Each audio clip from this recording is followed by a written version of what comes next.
જીવનમાં આગળ વધવા માટે સખત પરિશ્રમ સિવાય બીજો કોઈ વિકલ્પ છે જ નહીં. હા, પણ એની સાથે સાથે દિશા પણ એટલી જ જરૂરી છે. જે દિશામાં તમે આગળ વધી રહ્યા છો એ દિશા એનું એટલું જ મહત્વ છે. આશા છે કે તમે પણ કોઈ એવી દિશામાં જ આગળ વધી રહ્યા છો જેમાં તમે વિચારેલું જીવનમાં દરેક વસ્તુ તમને મળે.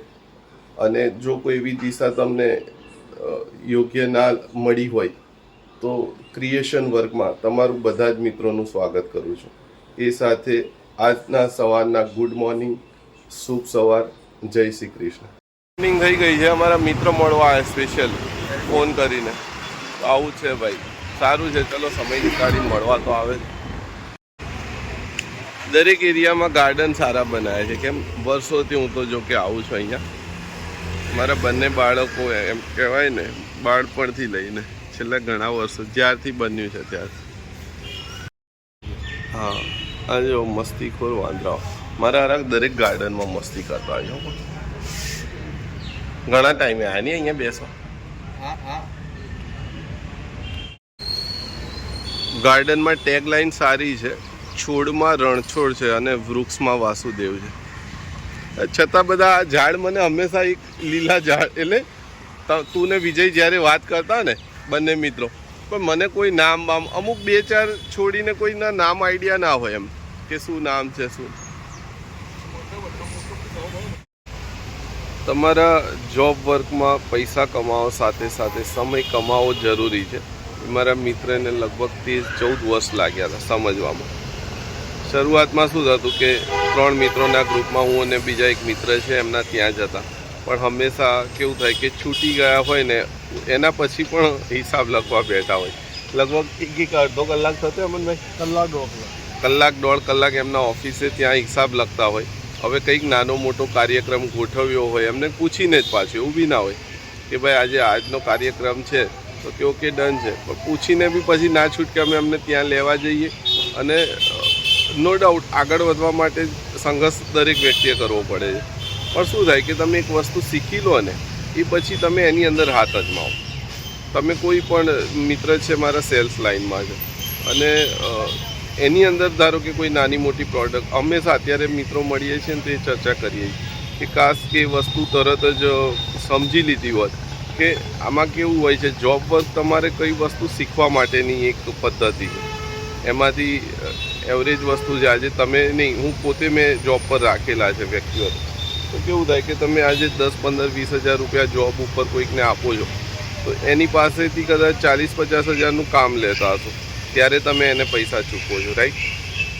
તો તમે એક વસ્તુ વિચારો કે તમે ક્યાંક જોબ કરો છો, કંઈક શીખવાના ઈરાદેથી જાઓ સૌથી પહેલે તો, અને ત્યાંથી જે વસ્તુ શીખી ગયા પછી તમે એને તમારા જીવનમાં એપ્લાય કરો અને ધીરે ધીરે પ્રોગ્રેસ, ભલે સાયલેન્ટ ગતિથી હોય તો પ્રોગ્રેસની દિશામાં એકવાર નીકળી જવું જોઈએ. અને જેમ શરૂઆતમાં મેં કીધું કે સમય ખૂબ જરૂરી છે, હે ને? તો એ વસ્તુ તમે જેટલું સમજી લેશો એટલું તમારા માટે બેનિફિટ રહેશે. ચલો તો મારી તૈયાર છે સ્કૂલે જવા માટે, ઉતારીને આવું. મોલુને સ્કૂલેથી ઉતારીને દૂધ અને કેળા લીધા. દૂધ અને કેળા તો લઈ આવ્યો પણ મમરા રહી ગયા એકચ્યુઅલી. રાતના નાસ્તામાં ભેળ મજા આવે છે અને હેલ્ધી પણ રહે છે. ભાઈ લંચમાં છે બધાનું ફેવરેટ કોબીજ. કોબીજ અલગ અલગ જગ્યાએ અલગ અલગ ફ્લેવરમાં બનાવે. અમુક કાચા ટાઈપનું બનાવે. ગીરમાં જવું ને સાસણગીર મિત્રના ત્યાં તેવું. અને બીજા છે પૌવા જે મોલુના નાસ્તામાં હતા અને અમારા માટે પણ બનાવે. પપ્પા મારા 20 માંથી કેટલા આયા છે ગેસ કરો. કયા વિષયમાં? ઇંગ્લિશમાં એમ? અરે વાહ, આજે તારી વાતચીત પરથી એવું લાગે છે કે સારા આવ્યા હશે. અંગ્રેજીમાં આમ તો તારા હંમેશા સારા જ માર્ક હોય, તો ઇંગ્લિશમાં આવ્યા હશે 18. ના 19 આયા. જીમમાં જતા પહેલેનું પ્રી વર્કઆઉટ છે કોફી અને ગોળ. સારું રહે છે એનાથી. ક્યારેક ક્યારેક તમે એવું લાગે કે ઊંઘ આવી ગઈ હતી અને જીમમાં જતાં પહેલાં આનો યુઝ કરો તો બેસ્ટ. જીમનું નામ છે જેકે, તો મારા મામા યાદ આવી જાય છે. જેકે એટલે જગદીશભાઈ કાલિદાસ મારા મામાનું નામ છે. પહેલું એમને યાદ કરું છું દરરોજ. જોકે 2-3 દિવસથી સ્ટાર્ટ થયો છું. હવે જોઈએ કેટલું ક્રાઉડ ઓછું હોય તો ફટાફટ થશે. આ દોરડા ખબર નહીં કોણે ગિફ્ટ આપ્યા છે. આઈ થિંક મારા મધર ઇન લો, મારા સાસુએ કદાચ ગિફ્ટ આપ્યા છે. પણ જે બી જીમમાં જવું ને તો આપણે પર્સનલ જ હોય હંમેશા. અને અહીંયા તો જો શૂઝની જાણી દુકાનો ખોલી દીધી હોય ને, આ બધા અહીંયા ફિક્સ રાખે એમ જીમના. ગઈકાલે મારા એક મિત્રના લીધે મને રિમાઇન્ડેબલ આવ્યું શૂઝને લઈને. મારા મિત્ર એમ કહે કે ભાઈ તમે ડાયરેક્ટ પહેરીને જાઓ છો. હવે જીમમાં આવ્યા ને તો એના પહેલાં સ્પોટ પડે ને નીચે, એ જોઈને એમણે કીધું કે ભાઈ આ જીમમાં તમે અલગથી શૂઝ પહેરો. આમ તો હંમેશા અલગથી બેગમાં લઈને આવું છું. કાલે એમના લીધે વળી પહેરીને આવ્યો તો રિમાઇન્ડેબલ આવી કે ભાઈ જો અહીંયા જીમ ગંદુ થાય છે. જોકે શાંતિથી કીધું હતું એમણે. ચલો તો હવે સ્ટાર્ટ કરીશું વર્કઆઉટ, જે બી અડધો કલાક જે બી સમય મળે. બે ભાઈ કેમ ખોટી સલાહ આપો છો? 2 શબ્દ સાંભળવા પડે. કાલે મને કહે શૂઝ પહેરીને આવજો કે, અને જો આ અમારા મિત્ર ખોટી સલાહ આપે છે. મનોજભાઈ ફૂલ પ્લેસમાં છે, બાકી ચેસ્ટ બનાવીને જ રહેશે. આજે શું છે આજે ડે આઉટ શું છે?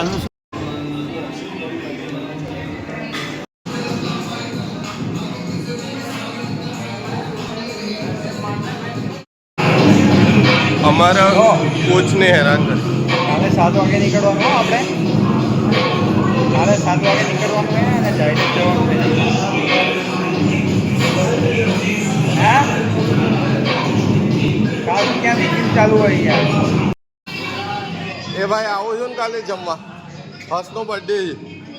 આ લોકોને બધાને પૂછી લીધું? એટલે અમારું ગ્રુપ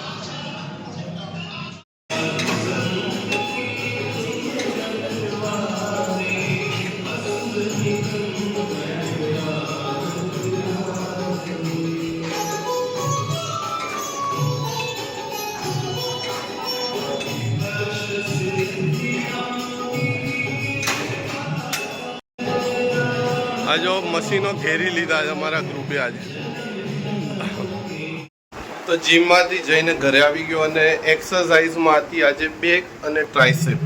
જીમ એકચ્યુઅલી થોડું બહુ દૂર પડે છે, પણ એડજસ્ટ થઈ રહ્યું છે હમણાં, મહિના માટે છે. કરાય ફોન પાકીટ ઘેર હતું, જોયું અંદર પૈસા છે, ખોલી ये हुई ना बीपीओ वाली बात. મોટો થઈ ગયો છે ને એટલે મારે હવે ગાડી ચલાવતો એટલે ચિંતા નહીં હવે. હવે સીધાની બહુ આડાબાડી રાખવી જ નહીં હવે. જોયું બાળકો મિત્રો મોટા થઈ જાય ને તો આ હા પરિસ્થિતિ. એવું જ આમ બી એમને જોર આવતું હોય, ઘણી વખત કંટાળો આવતો હોય. એવું ના થતા. ભાઈબંધોને મળવા ચાલુ કામમાં નીકળી જાય હવારમાં. અને આપણે જો કઈ કીધું હોય ને તો કે કામ જ થતું નહીં, કામ જ પૂરું થતું નહીં. જોયું આવા ધ્રુવ હરખો થઈ ગયો છે એટલે જો ધ્રુવ આને એને કંટાળતો નહીં બિચારો. હેડો મમ્મી કે હેડો કરીને આવી જાય. આવા શબ્દો મિત્રો તમારે સાંભળવા પડતા હશે, હું આશા રાખું છું અને લાગણી વ્યક્ત કરું છું એ માટે. કેમ નાની શું કરે? પૂરી ના થઈ ને તો થોડો એ થાય, બાકી તો ના નહીં પડતો. નાનીએ શું બનાવ્યું આજે જમવાનું મમ્મી? ચણા. ચને બટાકે. ચણા તો પણ સવારની મોર્નિંગ આઈટમ નથી. હવે એમને મોર્નિંગમાં ચા જમવાનું બને છે, જે હોય હાજે જ બને. એ મમ્મી ચણા તો સવારે મોર્નિંગમાં નહીં?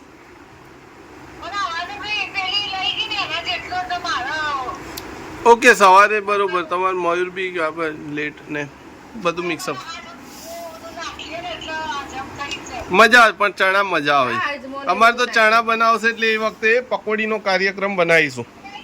જો તો અહીંયા આવતાની સાથે ગોઠવાઈ ગઈ છે ચેસ. ભાઈ ઓ મારી બ્લેક છે, ભૂલી ગયો પાછો.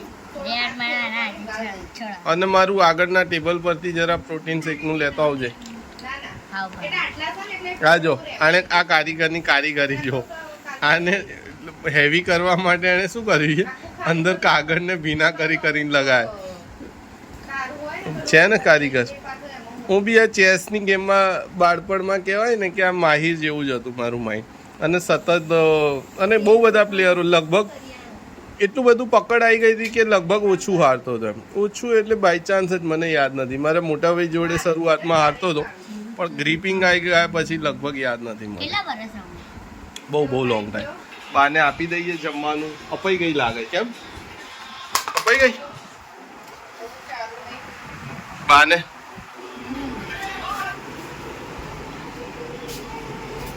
મારા મમ્મીને ગરમા ગરમ બિરયાની અપાઈ ગઈ છે મિત્રો. તો સ્ટાર્ટ કરી દો જમવાનું. તો ચેસની ગેમ સંપૂર્ણ થઈ ગઈ ને હવે ડિનરનો ટાઈમ થયો છે. પણ ધ્રુવ ગયો છે એના હેર સલૂનમાં, તો થોડી વાર લાગશે. મમ્મી કહે છે જમી લો તમે લોકો પણ હવે બધા સાથે સાથે એકબીજા કેમ પહેલે અમે સંયુક્ત પરિવારમાં એક સાથે બધા ભાઈઓ અને બહેનો વર્ષો પહેલાંની વાત છે. એકબીજાની કમ્પલસરી રાહ જોવાથી 7:30-8 વાગે બધા ભેગા થાય અને લગભગ કેટલા કેમ કે મારા બહેનો આવ્યા હોય એમના એટલે ભાણિયાઓ સાથે, તો એક મોટું પરિવાર લાગતું એકદમ અને મજા બી આવે. સંયુક્ત પરિવારમાં એઝ અ ફોટોગ્રાફર ઘણી જગ્યાએ જઉં છું ને ત્યાં સંયુક્ત પરિવારને જોવું તો એવું થાય કે ભાઈ ચલો આ દેશમાં હજુ પરંપરા ચાલુ જ છે. આ જો અમારા કલાકાર છે ને બાકી જોરદાર ડ્રોઈંગ માસ્ટર. મને પણ ફ્રેન્ડ્સ આવો જ શોખ હતો ડ્રોઈંગનો અને અત્યારે પણ છે. ક્યારેક એવું વિચાર આવે કે મસ્ત હિલ સ્ટેશન પર ગયા હોય અને ત્યાં ડ્રોઈંગ બુક લઈને ગયા હોય ને મસ્ત એવું ડ્રોઈંગ દોરું 2, 3, 4, 5 કલાક.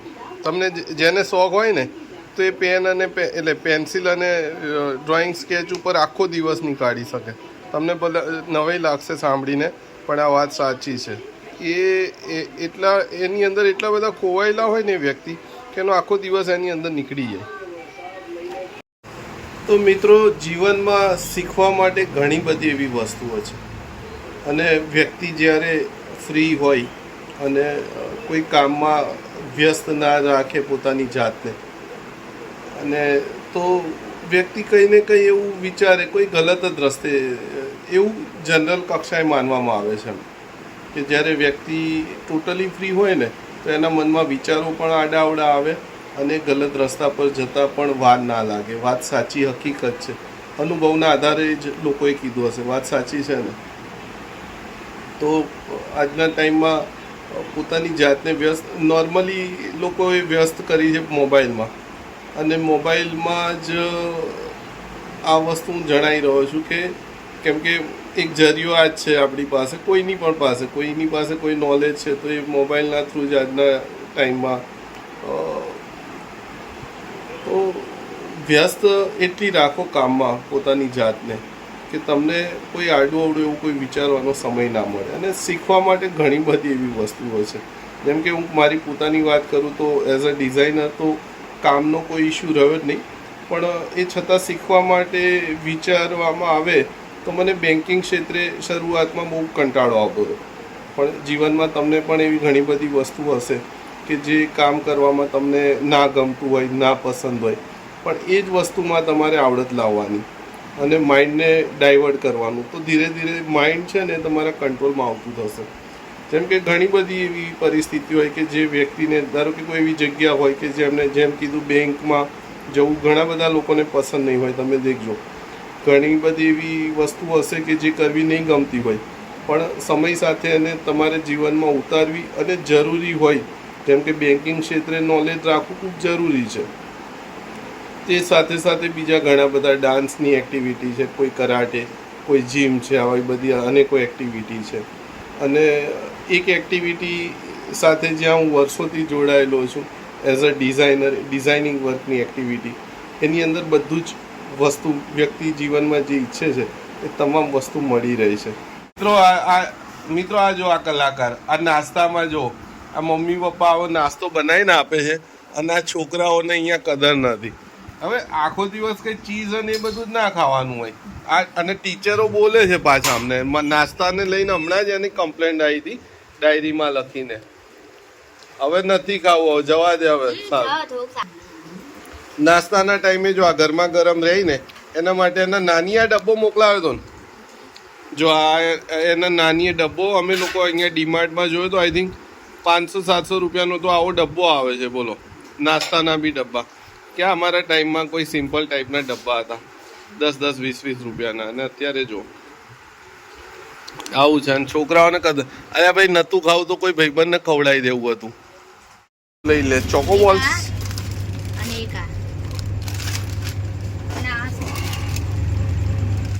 ઘરની નજીક એક જ શોપ છે નહીં, પાણીની ટાંકીની જોડે, અને દરેક નાની મોટી વસ્તુઓ જે કહેવાય ને એ ત્યાંથી મળે છે. પણ સારી છે, વર્ષોથી જ્યાંથી અમે આ રહેવાનું. દુકાનના અમૂલ ડેરી નહીં કહેતા, તો? અમે એને પાણીની ટાંકી. હા, પાણીની ટાંકી. એકચ્યુઅલી એ દુકાનની આગળ પાણીની ટાંકી હતી, પણ તૂટી ગઈ અત્યારે. સારું થયું, કેમ કે બહુ સ્પેસ ઘણી જૂની થઈ ગઈ હતી અને એમ થાય કે ક્યાંક પડે ને તો કોઈ શહીદ થઈ જાય. પણ ઓળખાય છે પાણીની ટાંકી વડે. આ ટાઈપના જે શોપ હોય છે ને, સુપર માર્કેટ જે કહેવાય, નાના નાના શોપમાં જ્યાં બધું જ મળી રહે, લોકોને લાગે છે કે યાર સારું, મજા આવે ચલાવવું, પણ ખરેખર અઘરું હોય છે. કેમ કે એક મિત્ર જોબ કરતા ને તો મને કહેતા હંમેશા કે યાર આખો દિવસ ઊભા રહેવાનું અને રાત્રે ખાલી અડધો કલાક તો એનો હિસાબ કરવામાં કમ્પ્લીટ થાય. એટલે આ પરિસ્થિતિ હોય છે આની અંદર. અને એટલા બધા બોલ લાવ્યા છે અમે ડીમાર્ટમાં જ્યારે બી જઈએ ને પહેલાં તો, કેમ કે એ તો પાછા એ બોલ્સ એટલા સારી ક્વોલિટીના હોય છે ને, 300 એટલે સમથિંગ 400-500 રૂપિયાની એવરેજમાં હોય છે ડીમાર્ટમાં. આઈ એમ શ્યોર તમારે ત્યાં પણ મળતા હશે તમારા એરિયામાં. તો એટલા બધા બોલ ભેગા થઈ ગયા છે. ક્યારેક એના નાની જોડે મંગાવે, એના મમ્મી, એના માસી જોડે, ભાઈ જોડે. લાઈનના અડવાથી ચલ જલ્દી હટ જલ્દી. સ્ટાર્ટ થાય આમને સામને. એક ગોલ અને અંદર રમજે જરા. હંમેશા એવી ચર્ચા થઈ કે બૂટ પહેરીને આવવું જોઈએ આ ગેમ રમવા માટે, અને અમે તો અમસ્તા જમીને ચાલતા નીકળી પડ્યા હતા અને અચાનક ગેમ ગોઠવાઈ ગઈ. અને ઘરે તો બીજા 1-2 કામો ભૂલી જ ગયા જે પેન્ડિંગ છે. સૌથી પહેલાં તો મારે એક જણને અર્જન્ટ મેલ કરવાનો છે. ગાઈસ, તમે અત્યારે મને કેમેરા ઉપર જોવો છો, પણ એકવાર તમારી ટીવીની સ્ક્રીન ઉપર જોજો, હું ચેસમાં રમતો દેખાઈશ તમને. એવું છે? જોજો. અરે વેરી ગુડ. આનો ચેસ માટેનો જે અત્યારે છે ને જે જૂનું, એની ઉંમરમાં મારું પણ એવું હતું, અને બહુ જ એમ ડીપલી. અને એક સમય એવો એનો વીતી ગયો ને પછી એક વખત મેં પાર્ટિસિપેટ કર્યું હતું, હારી ગયો હતો. કેમ કે એક એજ પછી શું થાય કે વ્યક્તિના જીવનમાં અનેક પ્રશ્નો હોય, પરિવાર માટેનો સંઘર્ષ હોય, આ તે. મિત્રો, નથી પાછો આવતો તો વીતેલો સમય છે. એટલે જે બી સમય પોતાના માટે નીકાળો એ વિચારીને નીકાળજો, જેમાં તમે દરેક ઈચ્છાઓ તમારી પૂરી કરી શકો. અને એ સાથે આજનો દિવસ તમારો સારો ગયો હોય એ આશા સાથે આજનો આ બ્લોગ અહીંયા સંપૂર્ણ કરીએ છીએ. મળીશું ફરીથી કાલે નવા બ્લોગમાં.